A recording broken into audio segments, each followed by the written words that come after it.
শুভ সন্ধ্যা। উপস্থিত সুভদ্রা মণ্ডলী এবং ভদ্র মহোদয়গণ, আমাদের সঞ্চালিকা শ্রীমতী সুহানা আহমেদ যেটা বললেন যে আমরা আসলে একটা খুব ছোট্ট হোয়াটসঅ্যাপ গ্রুপ, আমাদের কোনো রেজিস্ট্রেশন নেই, কোনো কিছুই নেই, কিন্তু আজকে আমরা অনেক বড় একটা অনুষ্ঠান হাতে নিয়েছি। অনুষ্ঠানটা কতটা সফল হয়েছে সেটা পরে বলা যাবে, কারণ দর্শক আসন শূন্য। কিন্তু এই অনুষ্ঠানের উদ্দেশ্য এবং প্রভাব বিস্তৃত।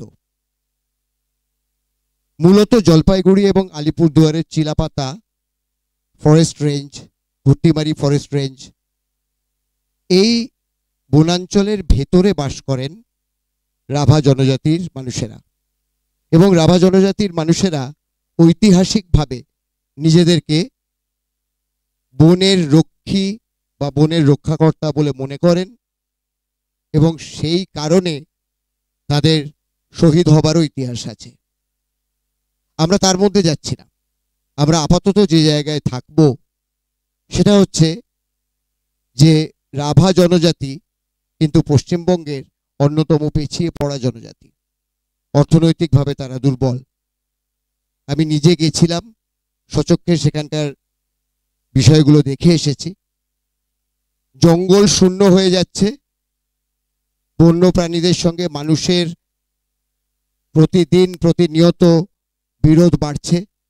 এগুলো রাভা সমাজের, রাভা জীবনের অভিশাপ হিসেবে নেমে আসছে। তার সঙ্গে সঙ্গে দারিদ্র্য, এবং বললে হয়তো অনেকে বিশ্বাস করবেন না, আজ থেকে 25-30 বছর আগেও রাভারা লাঙল দিয়ে চাষ করে যেভাবে আমরা চাষ করি সেই পদ্ধতিটা সঠিকভাবে জানতেন না।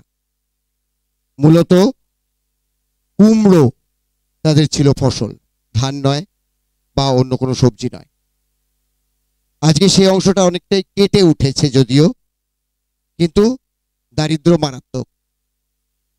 আমরা যে জায়গাটাতে একেবারে পিন পয়েন্ট করবার চেষ্টা করেছি সেটা হচ্ছে তাদের ঐতিহ্যশালী পোশাক, লুফুন এবং কামবাং।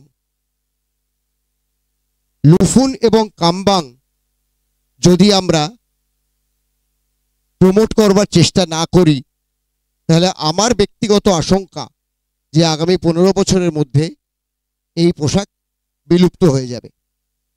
কারণ সুতোর ওপরে, যে সুতো দিয়ে কামবাং বা লুফুন বোনা হয়, সেই সুতোর ওপরে এত মারাত্মক জিএসটি বসানো হয়েছে যে তাঁতিদের নাভিশ্বাস উঠে যাচ্ছে, তারা পারছেন না।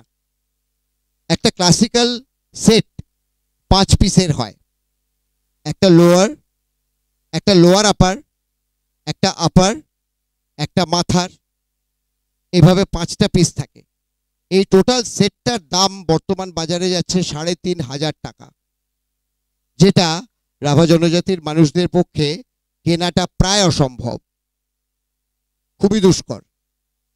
অথচ বিষয়টা যা দাঁড়াচ্ছে সেটা হচ্ছে তারা যেহেতু তাদের ঐতিহ্যকে, তাদের শেকড়কে, তাদের মূলকে অত্যন্ত শ্রদ্ধা করেন।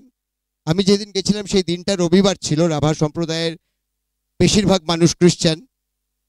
চার্চ থেকে ছোট ছোট বাচ্চারা ফিরছে, 12-13-14 বছর বয়সের মেয়েরা, তারাও কিন্তু এই লুফুন কামবাং পরেই আসছে।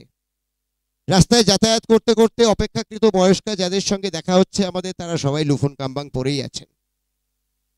কিন্তু ক্রমাগত যখন দেখা যাবে যে এই 3,500 টাকার জিনিসটা আমরা আর অ্যাফোর্ড করতে পারছি না, তখন স্বভাবতই গয়ের কাটা মোড়ের হাট থেকে 200 টাকার ফ্রক কিনে পরা হবে, 250 টাকার ছাপা শাড়ি কিনে পরা হবে। লুফুন এবং কামবাং বিলুপ্তির পথে। আজকে যে উদ্দেশ্যে এখানে এই ফ্যাশন শোটা করা হচ্ছে, এটা একটা ফ্যাশন শো মাত্র নয়, এটা বোধহয় একটা জনজাতির সংস্কৃতির বেঁচে থাকার একটা প্রকরণ।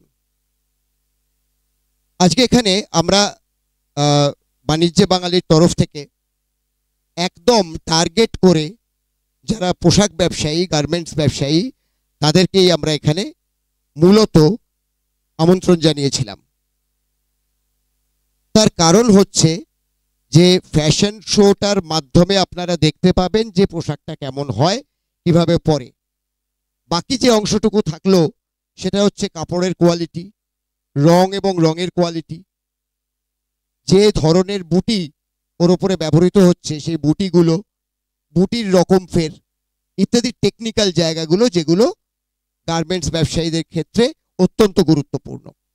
আমরা সেই সুযোগও আপনাদের সামনে রাখছি। আপনারা কামবাং এবং লুফুন হাতে নিয়ে দেখতে পারবেন এবং এখান থেকে আপনারা কিন্তু প্রি বুকিং করতে পারবেন।